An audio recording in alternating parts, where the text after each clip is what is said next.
So what are thyroid antibodies and what do they actually mean? Well, if your lab tests show elevated thyroid antibodies, that is a proven, confirmed diagnostic marker for the disorder Hashimoto's. Hashimoto's is an autoimmune disorder where your immune system confuses your thyroid for the enemy and starts damaging it. And today I'm going to explain what this means, what you can do with these results, and what you can't do with these results, as well as what your next best steps are. And this is coming from someone who works with many patients with these autoimmune disorders in the world of functional medicine, as well as I also have it. So I've been on both sides of the table on this one. So the two tests to confirm autoimmune thyroid disease is TPO, this stands for thyroid peroxidase antibodies, so TPO, and then there's a second test called thyroglobulin antibodies. If either one of these is positive, it indicates Hashimoto's thyroid disease. But here's a critical, important thing that many patients aren't aware of, as well as many providers don't follow this, but that's antibody levels go up and down as a roller coaster. They shouldn't go over the line, over the limit, but they do roller coaster. And how high they are or how low they are once they're over that line is not an indicator of disease severity. So once you know this, you'll stop chasing antibody numbers and start focusing on how your thyroid actually functions. And the function of your thyroid comes down to three tests: the T3s, the T4s, these are the ones that give you energy and metabolism and function, as well as TSH. You'll know when to push for proper evaluation and instead of just being told it doesn't matter. So if you have a provider and found these numbers and they say, there's really nothing we can do, it doesn't matter. It always matters. This is an autoimmune disorder and it can be controlled. And if you know about these antibodies and you get them tested, you'll make smarter lifestyle choices to calm this autoimmune inflammation, not just, try to change the antibody numbers.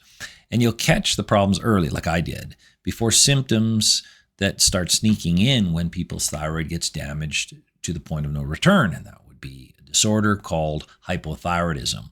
And hypothyroidism symptoms with this would be fatigue, weight gain, brain fog, irritability, etc. So if you can find these antibodies and start controlling this autoimmune attack, you can change your life. And the reason why antibodies aren't a good indicator of the level of antibodies once it's over the line, once it's abnormal, getting the antibodies down isn't a benefit, is because antibodies actually do not damage tissue. All they do is they're signaling. The immune system sends out antibodies to mark tissues or viruses that they believe is bad. And so it's really just marking them, but they don't cause the damage themselves. When the immune system gets flared, then your immune system sends out inflammatory cytokines and inflammatory chemicals to damage that tissue or virus or infection. So getting them up or getting them down is not the goal. It's looking at the other thyroid markers and other symptoms. I can't stress this enough because I have people come from other clinics and they're like, oh, well, we're working on getting the antibodies down. Well, that was an old philosophy. We know that's not the most important marker in most cases. So what really matters is thyroid hormone output and symptoms, and of course, addressing thyroid or autoimmune triggers. So if you have these antibodies, what do you do? Well, it's real, it's important, and it's necessary to pursue. But what you have to do is remember that Hashimoto's is not curable. I know, I can't cure mine. But what you can do is control it and hopefully put it in remission so you don't completely damage your thyroid and you can maintain function. And how you do it is I break it up into two sections or two pieces. You have to look for immune triggers. Anything that irritates your immune system will flare your immune system to damage the existing targeted and marked tissues. Like in this case, we're talking about thyroid. So really what you need to do, or I like to explain it, is there's internal triggers and there's external triggers. External triggers are relatively easy to comprehend. These are food sensitivities, chemical sensitivities, allergens.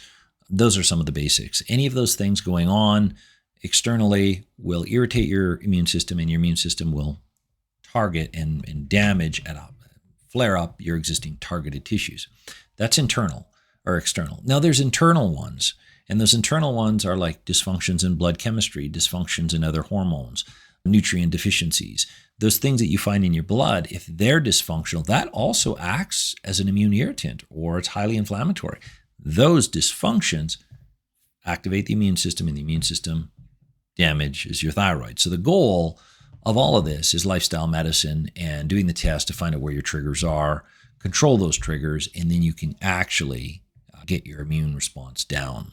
So if you're looking for a step-by-step strategy to all of this autoimmunity and thyroid management, put a message thyroid in the comments below, and I'll send you a full 1-hour presentation on all of this, including the testing, so you can take care of yourself. So hopefully this was helpful. I look forward to talking to you in the next